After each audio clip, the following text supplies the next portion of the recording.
1 करोड़ की प्रॉपर्टी 60 लाख में बेची है तो मुझे कितना इनकम टैक्स देना होगा? अगर आपने 1 करोड़ की प्रॉपर्टी 60 लाख में बेची है तो आपको जो कैपिटल गेन लगेगा वो 60 लाख पे नहीं, पूरे 1 करोड़ रुपए के हिसाब से लगेगा, क्योंकि डीएलसी रेट उस प्रॉपर्टी की 1 करोड़ रुपए है। और जब आप रजिस्ट्री कराने जाएंगे तो रजिस्ट्रार आपकी रजिस्ट्री जो करेगा वो 1 करोड़ रुपए पे करेगा। स्टैम्प ड्यूटी वैल्यू जो आपसे लेगा वो 1 करोड़ रुपए पे लेगा। तो जब आप इनकम टैक्स रिटर्न फाइल करेंगे और उसमें डालेंगे कैपिटल गेन्स, कैपिटल गेन में आप अपनी जो सेल प्रोसीड्स दिखाएंगे वो दिखाएंगे 1 करोड़ रुपए, चाहे बेशक आपने 60 लाख रुपए पे प्रॉपर्टी बेची है। इस केस में प्रॉपर्टी खरीदने वाले को भी टैक्स पेमेंट करना पड़ेगा। आमतौर पे कैपिटल गेन टैक्स लगता है प्रॉपर्टी बेचने वाले पर, लेकिन इस केस में प्रॉपर्टी खरीदने वाले को कौन सा टैक्स देना होगा? उस व्यक्ति ने 1 करोड़ का माल 60 लाख में खरीद लिया तो इनकम टैक्स डिपार्टमेंट बोलेगा कि भैया 40 लाख रुपए जो आपकी इनकम है ये इनकम फ्रॉम अदर सोर्स है।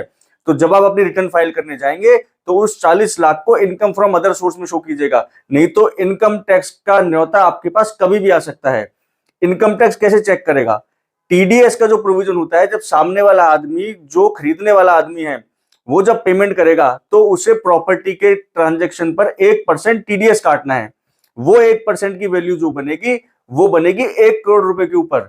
जब 1 करोड़ रुपए पे आप टीडीएस काटेंगे और ट्रांजैक्शन दिखाएंगे कि आपने टीडीएस 1 करोड़ रुपए पर काटा है, तो इनकम टैक्स डिपार्टमेंट आपसे बिल्कुल पूछेगा कि आपने 40 लाख रुपए एडिशनल कमाए हैं इन द फॉर्म कि आपने 1 करोड़ का माल 60 लाख में ले लिया, तो 40 लाख का आपका प्रॉफिट हो गया। इसको इनकम फ्रॉम अदर सोर्स मानेंगे और उस पर टैक्सेबल लायबिलिटी आपकी आएगी।